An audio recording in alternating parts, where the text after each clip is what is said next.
Prabhupada, com sua devoção pura, com sua determinação, com sua consciência iluminada, com sua fé inquebrantável na missão do Senhor Chaitanya, ele criou um exército de pregadores.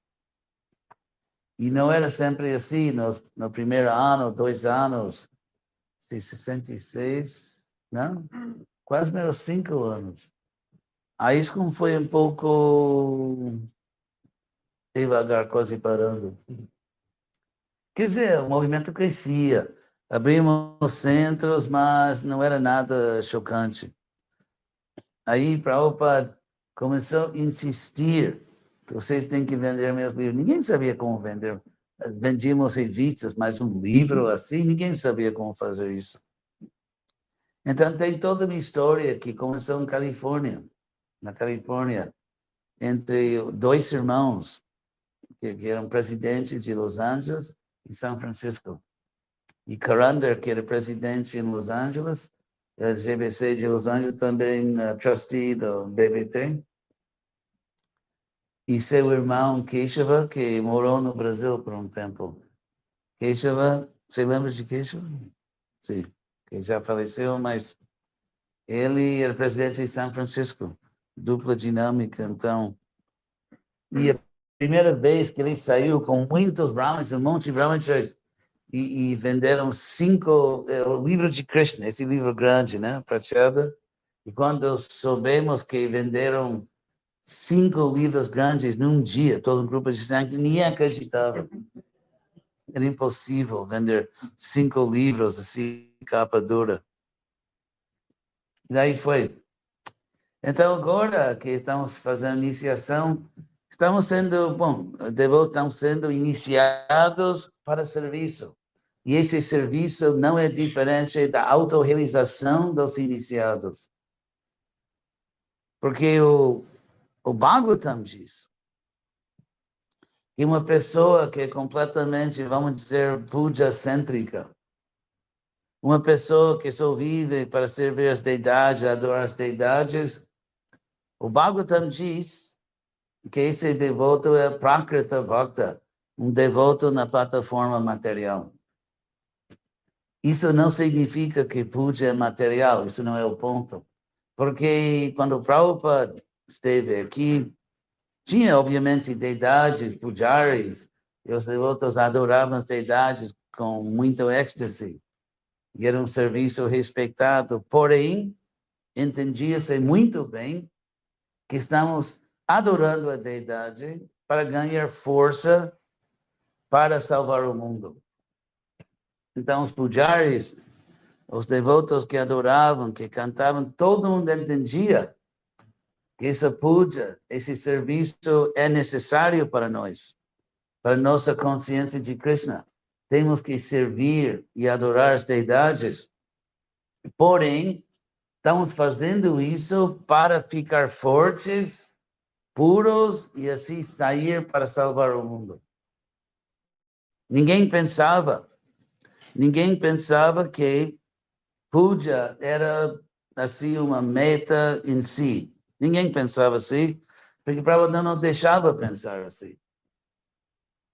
Prabhupada sempre dizia, assim como um trem corre sobre 2 trilhos, que os 2 trilhos do trem de Bhakti Yoga são Bhagavata Vidhi, que é a regra, o princípio de ensinar o Bhagavatam, de pregar, e Pancharatra Vidhi, porque os detalhes de puja, as deidades aparecem em livros como o Pancharatra. E Prabhupada disse, entre os dois, o mais importante é Bhagavad Gita. Os 2 são necessários, mas um é mais importante. Agora, houve um desentendimento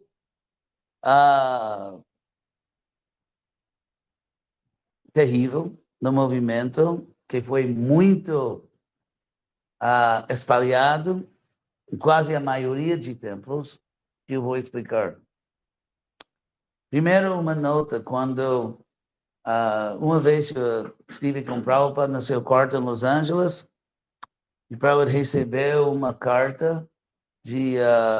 qual é o seu nome? Meu irmão espiritual meu. Que era naquela época presidente, era americano, mas presidente do templo de Delhi, New Delhi, na Índia. E ele escreveu, e naquela época a ISKCON não tinha um templo próprio em Delhi, quer dizer, os outros alugavam uma casa. Agora tem 20 templos em Delhi.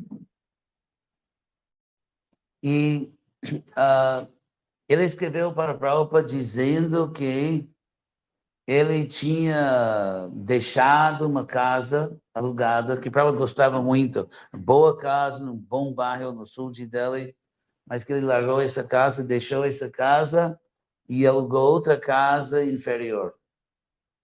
Eu lembro muito bem, Prabhupada estava muito insatisfeito, e o motivo disso, na carta, ele disse porque ele era uma pessoa, assim, devoto sincero e muito bom, muito eficiente, mas com outros seres humanos não conseguia. Então, um devoto saiu do templo, outro devoto saiu, um terceiro devoto saiu, sua esposa saiu. Então, uma vez que... Oi, Rampucho. Uma vez que todo mundo saiu, e naquela época, os devotos mantinham os templos, fazendo membros de vida, como vitalícios. Life members. Life members. Yeah. E então, ele não podia sair para fazer life members, porque era só ele. E ele disse que uma vez que todo mundo saiu do templo, ele teve que pegar todo o serviço de pujari. Assim, tinha pouco tempo e não podia pagar o aluguel da casa que Prabhupada gostava, então deixou e pegou outra casa que Prabhupada não gostava. Eu lembro muito bem que estava sentado mais ou menos essa distância de Prabhupada, ele em cima, obviamente, eu embaixo. E Prabhupada disse que isso, como literalmente, como se diz, isso foi um erro. Ele não fez, ele tomou uma decisão certa. E Prabhupada disse que ele devia simplificar a puja e manter a pregação. Isso não significa negligenciar as deidades, isso não significa ofender as deidades.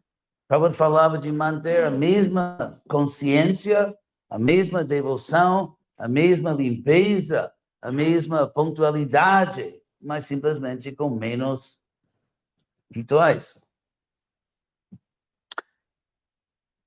Em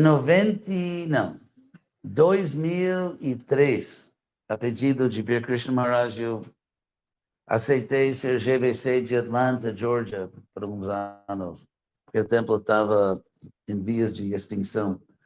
Então, eu vi que tinha muitos devotos no templo, quase ninguém fazia nada. Por exemplo, um devoto morava no templo com sua esposa, talvez um ou dois filhos, e daí pergunta, o que serviço você faz para todos esses benefícios? Cada quinta-feira eu faço arte de 4 horas da tarde. Então, era uma situação absurda. E então eu citei para os... E ninguém pregava. Então eu citei o que eu tinha ouvido diretamente de Prabhupada. Eu disse que vamos manter a limpeza, pureza, devoção, tudo da puja, mas simplificar. E vários devotos escreveram para Jesus reclamando que estava ofendendo a deidade. O fato que Prabhupada disse não significava nada.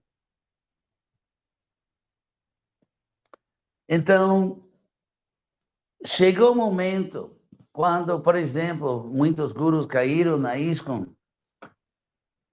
Sem dúvida, vocês nem ouviram falar disso, mas se vários gurus caíram e os templos esvaziaram, aí quase mais ou menos todos os templos, quase todos, dezenas de templos, nos Estados Unidos e Canadá, decidiram que podemos praticamente eliminar a pregação, mas não podemos simplificar nem um pouco a puja. E o movimento quase morreu. E era inútil explicar o que Prabhupada tinha dito. Era inútil. Cada templo decidiu que os rituais, que são importantes, você nunca pode reduzir, mas a pregação pode simplesmente eliminar. Quando Prabhupada disse que os templos existem, isso inclui Nova Gokula, os templos existem para salvar almas. Imagine um caso, por exemplo, que uma mãe ou um pai que perde um filho, o filho está perdido, eles nem e eles estão desesperados, querendo trazer seu filho ou filha de volta. E uma pessoa diz, eu entendo, vocês estão sofrendo muito, vou cozinhar um bolo para vocês, vou cortar uma fruta, vou falar bem de vocês. Não, a pessoa que sai e encontra o filho ou filha perdido e traz de volta para os pais, isso é infinitamente mais importante que alguém trazer um bolo. Porém, nos templos na América do Norte, decidiram que o bolo era mais importante do que trazer os filhos de volta a Krishna. E como ontem à noite eu expliquei que Krishna diz que o devoto mais querido, que sempre será mais querido, é a pessoa que ensina Bhagavad Gita. Então, não sou inimigo das deidades, não estou recomendando de ofender as deidades, mas cada comunidade na consciência de Krishna, Nova Gokula e todo o resto, Suzano, que todos os templos existem para salvar as almas caídas. E para ter força, pureza, convicção, nós temos que adorar a deidade.